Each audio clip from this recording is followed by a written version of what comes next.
எனக்கு இந்த அப்பளத்தோட இந்த பூண்டு வெங்காய குழம்பு எடுத்து சாப்பிட எனக்கு ரொம்ப பிடிக்கும். ட்ரை பண்ணி பார்த்துட்டு எப்படி இருந்துச்சுன்னு சொல்லுங்க. பூண்டு குழம்புன்னு சொல்லட்டுமா? ஆமா.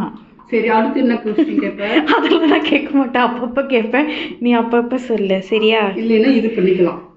எல்லாமே ரெக்கார்ட் ஆயிட்டு இருக்கு, இதையும் போடுவேன்.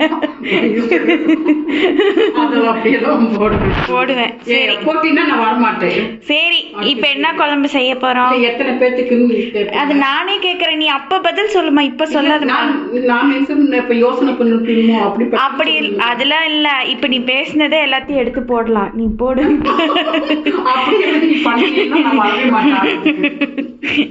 சரி, இப்ப என்ன குழம்பு செய்ய போறோம்? வெங்காய பூண்டு குழம்பு. அதுக்கு என்னென்ன வேணும்?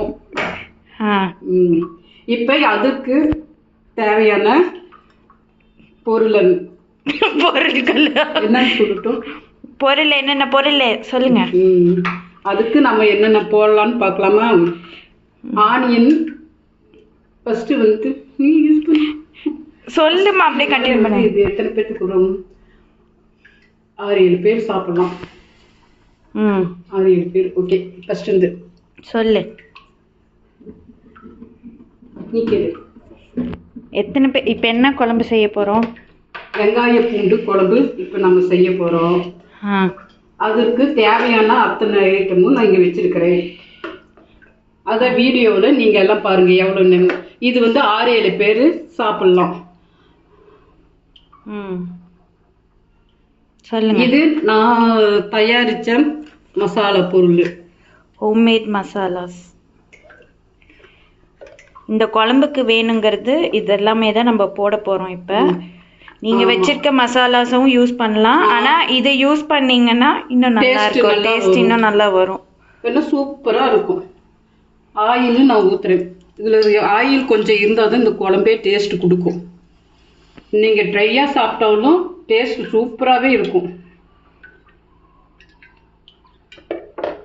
ஆயில் நான் 3 கரண்டி ஊற்றிட்டேன். கொஞ்சமாக லைட்டாக நெய் தேவைப்படுறவங்க சேர்த்திக்கலாம், இல்லைங்கிற பட்சத்தில் விட்டுருங்க. நான் கொஞ்சம் இன்னும் டேஸ்ட் கூடுதலாக வரட்டுன்னு ஒரு சின்ன ஸ்பூனில் 3/4 ஸ்பூன் ஊற்றிக்கிறேன். இப்போ வீடியோக்கு தான் எங்கள் அம்மா நெய் ஊற்றுது, இது மிச்ச நேரமாக இருந்து எங்கள் அம்மா நெய் ஊற்ற மாட்டாங்க. நீ வீடியோக்கு தான் நெய் ஊற்றுற, இல்லைன்னா ஊற்ற மாட்டேன்னு சொன்னேன். அப்படியெல்லாம் பண்ண மாட்டேன், ஊற்றுவேன். அடுத்து நான் ஊற்றுவேன், மித்தவங்களுக்கு தேவைன்னு. கடுகு போட்டுக்கோங்க கொஞ்சம். என்கிட்ட இப்போ கருவேப்பிலை இல்லை, அதனால கடுகு போட்டதுமே கருவேப்பிலை போடுவேன். இப்போ இல்லை, அதனால அதை அவாய்ட் பண்ணிடலாம். உங்ககிட்ட இருந்தால் நீங்கள் போட்டுருங்க, அது அவசியம்.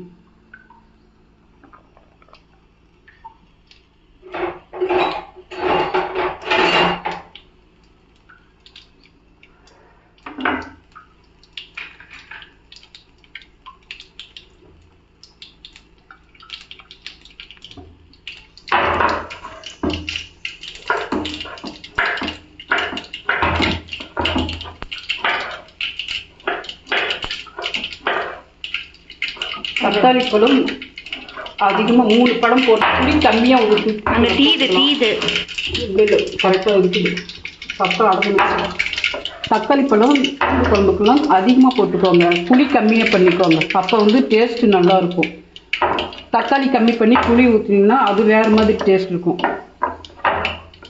இப்போ கடுகு இது பண்ணதுமே வெங்காயம் பூண்டு எல்லாமே ஒன்றாவே போட்டுக்கலாம்.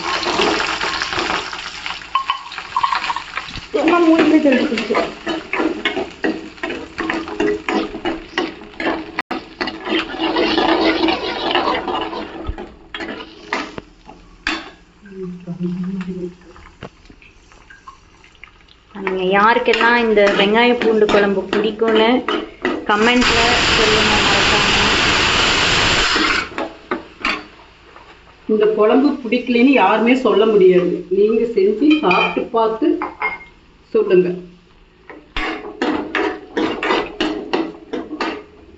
இன்னும் ஒரு கைப்பிடி சாதம் உள்ள அதிகமாகவே இறங்கும். நாங்கள் ஆல்ரெடி ஓப்பன் பண்ணி வச்சிருந்த மல்லித்தூளும் கறி மசாலாவும் போட போகிறோம்.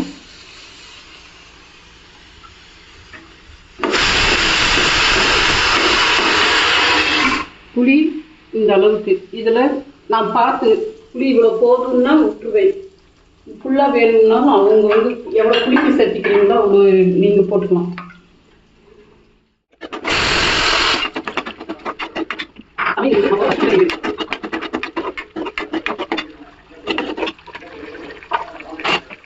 தக்காளி பழமும் கொஞ்சம் வெங்காயம் வணங்கும் போது இதுவும் கையோட போட்டு வணக்கிட்டுங்க. இல்லைன்னா கேஸ் தான் வேஸ்ட்டாக செலவாகும். தனித்தனியாக வணக்கிக்கிட்டோம்னா எல்லாமே ஒரே டேஸ்ட்டாக தான் இருக்கும்.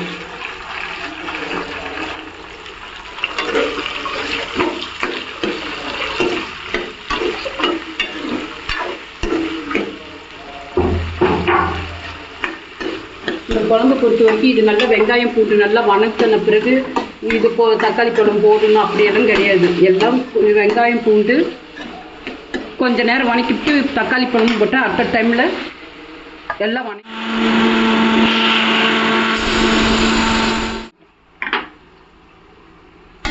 உப்பு நீங்கள் தேவையான அளவு போட்டுக்குவோங்க. எனக்கு தேவையானதை நான் போட்டுக்கிறேன்.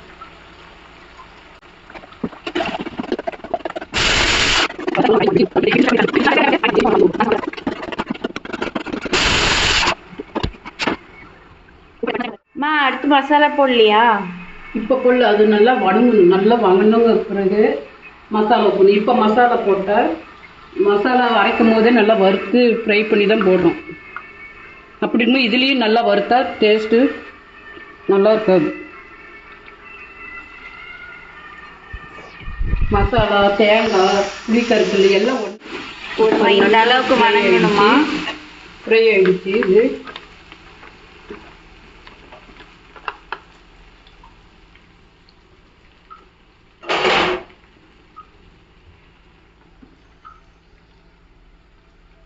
இது கறி மசாலா தூள் ஒரு 3 ஸ்பூன் போடுறேன். கொத்தமல்லி தூளும் ஒரு 3 ஸ்பூன் பக்கமாக போடுறேன்.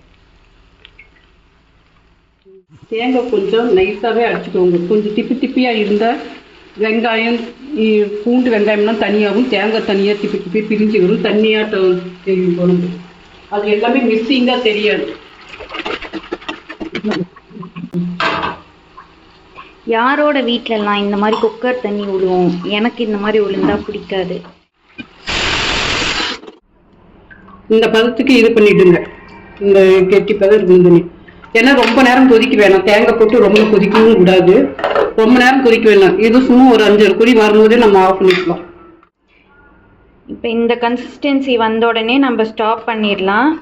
எண்ணெய் லைட்டாக மேலே மிதந்து வர ஆரம்பிச்சிருச்சு. இன்னும் கொதிக்க விட்டாலும் எண்ணெய் நல்லா வரும். இன்னும் இது கொஞ்சம் ஆறிடுச்சுன்னா இன்னும் கொஞ்சம் கெட்டியாகும். எண்ணெய் அதிகமாக சாப்பிட மாட்டீங்க அப்படின்னா கம்மி பண்ணிடுங்க. நான் மோஸ்ட்டாக அதிகமாக எண்ணெய் சேர்த்திக்க மாட்டேன். இந்த வீடியோ ஆனால் இப்படி பண்ணாதான் இந்த குழம்பு இன்னும் நல்லா டேஸ்ட்டாக இருக்குங்கிறதுக்கு இப்படி பண்ணி காமிச்சிருக்கு. நீங்கள் இதில் கொத்தமல்லி தலையை வந்து கட் பண்ணி போட்டுக்கோங்க. இப்போ இல்லைங்கிறனால நாங்கள் போடலை. ஏமா சிரிக்கிற? போட்டு சாப்பிட போகிறோம்.